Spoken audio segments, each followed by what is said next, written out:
Omukulu Joel Ssenyonyi alabudde Sipiika wa Paalamenti Anita Among amulabudde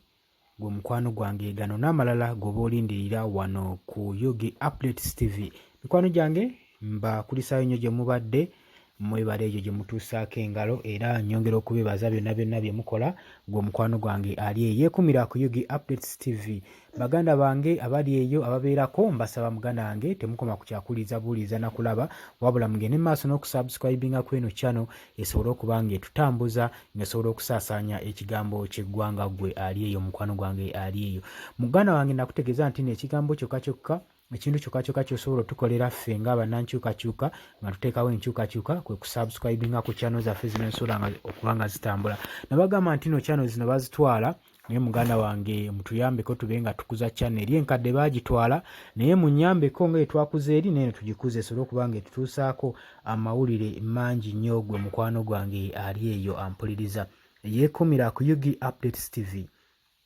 Mutegeeza nti okola kyamaanyi nnyo. Muganda wange lubaddewo lutyo ono opposition leader Joel Ssenyonyi era nga spokesperson wa National Unity Platform avuddeyo n'akola okulabula n'asonga mu Anita Among n'amugamba gwe teweeyibaala olunaku olulwo olw'embalirira lugenda kutuuka. Lindirira olunaku lwo olw'embalirira lugenda kutuuka. Lwaki Ssenyonyi avuddeyo? Lwaki omubaka ono Joel Ssenyonyi omubaka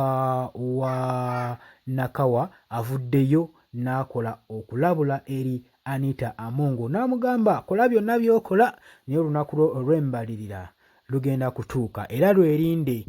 gira nga okola ebyo by'okola gwe mukwano gwange. Watyo Joel Ssenyonyi watu wayogedde ng'agamba Sipiika Anita Among, Sipiika wa Paalamenti, n'amugamba nti no gwe kola by'okola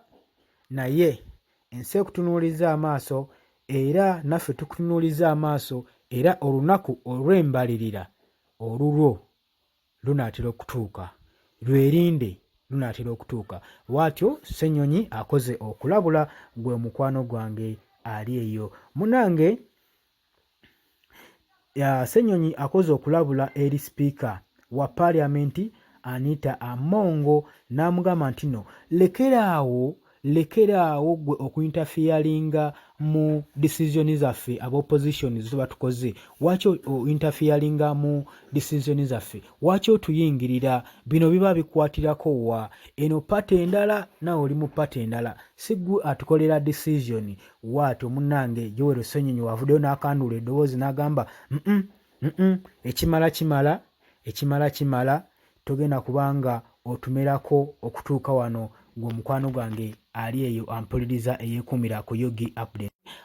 Ssenyonyi akoze okulabula agambye nti nno munnange ono omukyalo ono wa Bukedya ono lawmaker wa Bukedya Anita Among abadde agenda maaso n'okukozesa ekifo kino eky'amaanyi ekyokuba nga sipiika n'amaanyi ge agali mu kubeera obwa sipiika n'agakozesa okudisorganizinga decision zaabwe nga aba opposition ze bakola, n'asobola okuba nga acyankalanya puroguraamu zaabwe ng'ateeka bammemba ba oppositions ng'abateekamu ekiruyi okulaba nga bamisbehavinga mu ngeri parliamentary committee engeri gye beetambulamu. Ssenyonyi n'agamba nti no ekyo tugenda kikkiriza ddala, tugenda kuba tetukikkiriza, tugenda kikkiriza muganda wange gwe ali eyo ampuliriza. Ssenyonyi agamba nti nga Parliament weegenda okuba nga ekola enkyukakyuka mu committee leadership nga yeeteekerateekera the coming financial years ku lunaku olwokusatu, agambye nti no the opposition chief John Baptist Nambasha yakoze okulangira n'agamba Dr. Obedi Bwanika ne ono MP Joyce Baagala ow'Emityana district woman n'agamba nti nno nga bo babadde nga badropinze okuba nga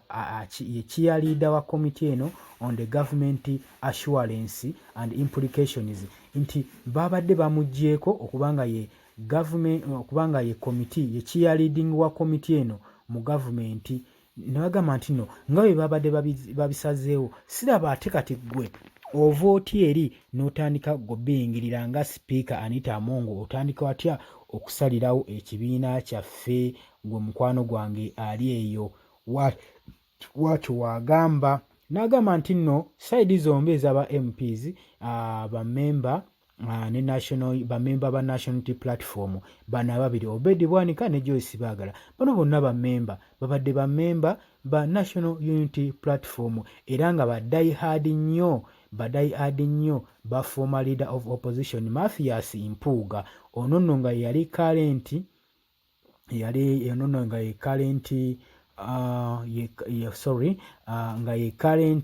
opposition leader ono nno nga yali opposition leader gye buvuddeko maaso era nga banagamba nti nno baddayi hard nnyo ate ku extent nti nno bo era waakiri beewaayo okutemwako omukono olwa Mathias Mpuuga naye n'agamba ekibiina kyabwe so si weekitowe kiri ekibiina tekitambulira ku ebyo oba okitegera gwe mukwano gwange agambye siraba waaki otulingiriza wadde bano baddayi haadi nnyo ba Mathias Mpuuga niffe tekitugaana kubanga tukyusa komiti yaffe engeri gye twagala ebeere ng'etambulamu ng'omukwano gwange yeekumira ku Yugi Updates. Tegeeza nti nno teweerabira ku subscribinga gwe mukwano gwange ali eyeekumira ku Yugi Updates. Sha avuddeyo n'awa okunnyonnyolako n'agamba nti nno house eno eyawadyo Hadiz bakola bubi nnyo baperforminga bubi nnyo mu kibiina kya National Unity Platform era nga n'ebiruubirirwa byabwe nga pate tebiri byo badde baagala balipulesingewo omuntu balipulesinge Joshua Gonzaga Sewungu ne Naluyima nga chairperson ne deputy representative naye munange decision eno yakoleddwa kirabika yabadde n'amaanyi mangi nnyo era yalitaddewo nnyo resistance mu nyumba mu parliament era nga eno yakuliddwa Speaker Anita Amongo n'akitunuulira bubi nnyo n'agamba kino ekintu kiri unfair era tekirimu na bwenkanya ekyokubanga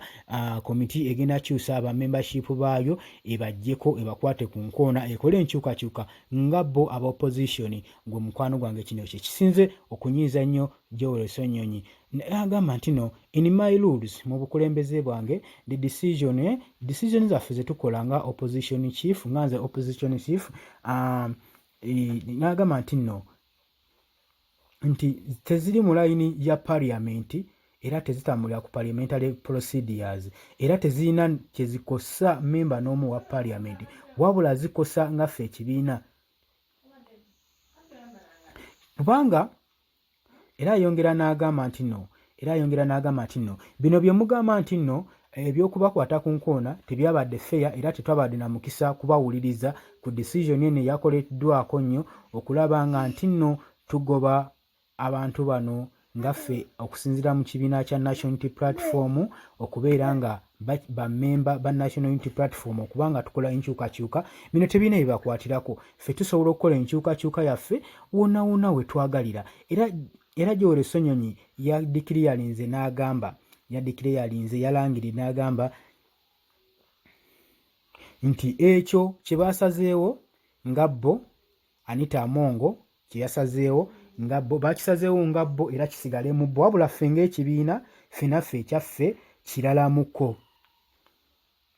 yagambye nti nno ffe n'ekirala bye batugaa tuwa ensonga lwaki tuba tubakwata ku nkoona ffe ngaffe ekibiina tetulina kuwa nsonga n'emu lwaki tuba tulina okukola enkyukakyuka oba nga ekibiina kuba ekibiina kirina okukola decision zaakyo bulungi nnyo. N'agamba nti nno kino kyeraga nnyo mu bantu nti abantu abo abakwatiddwa Obedi Bwanika ne Joyce Baagala nti era babadde bakolera kibiina kya NRM kubanga era ebikola bye bakola ola ne orders bagoberera orders za NRM okuva ku speaker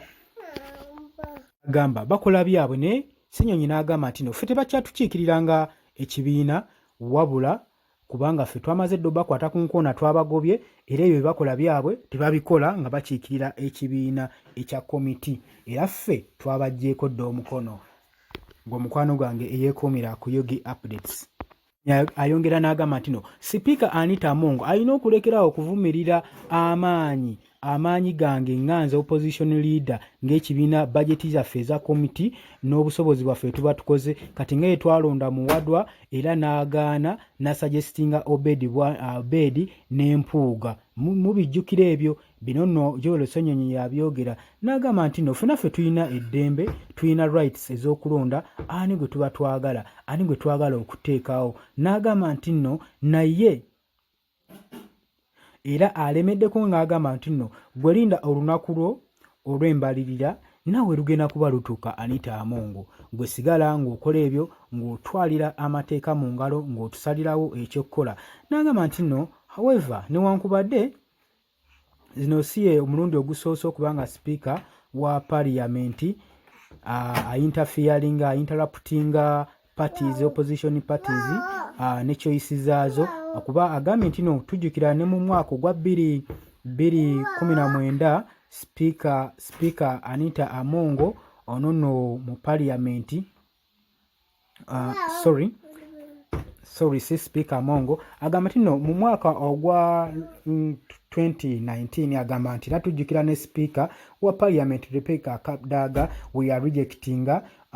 the appointment of Moses Kasibante era ya rejectinga the Lubaga North registrar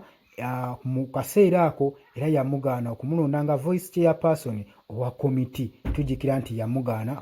okumulonda muganda wange gwampuliriza agambye nti no sigwe mulundi ogusoose nga bibaawo era nga basipiika ng'ebyo bakola kitegeeza nti no sipiika tekolera parliament abula ekolera kibiina nga kyo sipiika ekifo kyalimu akolera kibiina nga ekya NRM wabula ffe tagenda kuba ng'atuwa mateeka n'atuwa choice ze tugenda okuba nga tuteeka kibiina kyaffe era n'agamba nti nno agambye nti nno Anita Among teyeeyibaala kubanga alinira ekisenda kye ekyembalirira kigenda kuba nga kituuka gwe muganda wange ali eyo amugambye nti nno teweeyibaala naawe akaddeko kagenda kuba nga katuuka gwe mukwano gwange yeekumira ku Yugi Updates naye nkutegeeza teweerabira ku subscribinga teweerabira ku sharinga ku likinga ku commentinga mbaagala nnyo temwekumira ku mukutu guno ogwa Yugi Updates TV mwebale nnyo.